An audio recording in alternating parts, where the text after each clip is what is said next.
It was a day to be remembered on Ibn al-Nafis Street. Someone had finally purchased the old house of the Rafat family, 5 years after the last elderly member of the family had died. The death of Abdallah had been news all over the neighborhood, and her distant relatives had immediately started squabbling over the inheritance. Now it appeared that those squabbles had finally been resolved. For the past few days, a small army of cleaners, painters, and carpenters had been up and down the house, making it fit to be lived in. The chatterers at the Sultan El Moyad Cafe watched the men come and go, and gossiped over their coffees as to what great family might be moving in. Perhaps some wealthy Greeks or Armenians from Alexandria? A merchant from the south, here to bolster his fortunes in Egypt's greatest city? Or perhaps the newly married son of an aristocratic Cairene setting up house to start a family?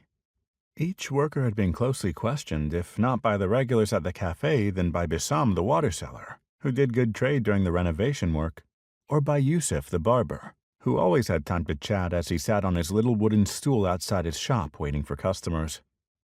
But none of the workers knew the name or heritage of the new owner, only that they had to be finished by the end of the week. That the new owner had a fortune was beyond question. The Rafat house was the oldest and biggest on the street, a fine 3-story stone structure from the time of the great sultans. No one knew how old it was exactly, but people pointed to the tidy stonework, the complex wooden latticework mashrabiyah covering the windows, and the great wooden and bronze double doors leading to the courtyard, cut with a smaller door for daily use, to show that this was one of the finest houses in all of Cairo.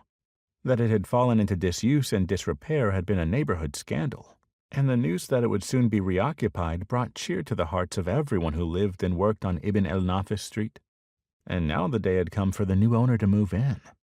The workers had all left, the mashrabiyah had been repaired to ensure the privacy of the new owner's women, the exterior and the interior had been freshly whitewashed, and the great door's bronze fittings gleamed in the morning sun.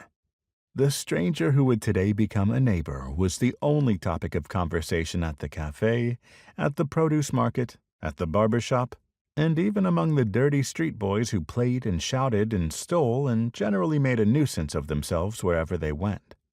Everyone's first inkling that their new neighbor was someone out of the ordinary came when the police showed up.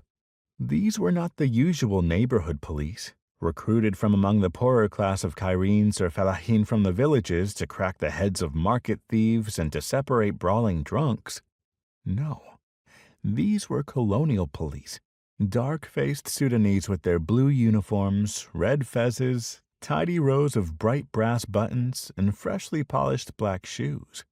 Even for colonial police they were unusual, for in addition to the stout stick that, like the local police, they were well practiced in using, each man had a holstered pistol hanging from his broad yellow belt. The idlers at the cafe dropped their conversation to a whisper. Yusuf the barber sent up a quick prayer to protect himself, his business, and his family. The street boys stood as close as they dared and gaped,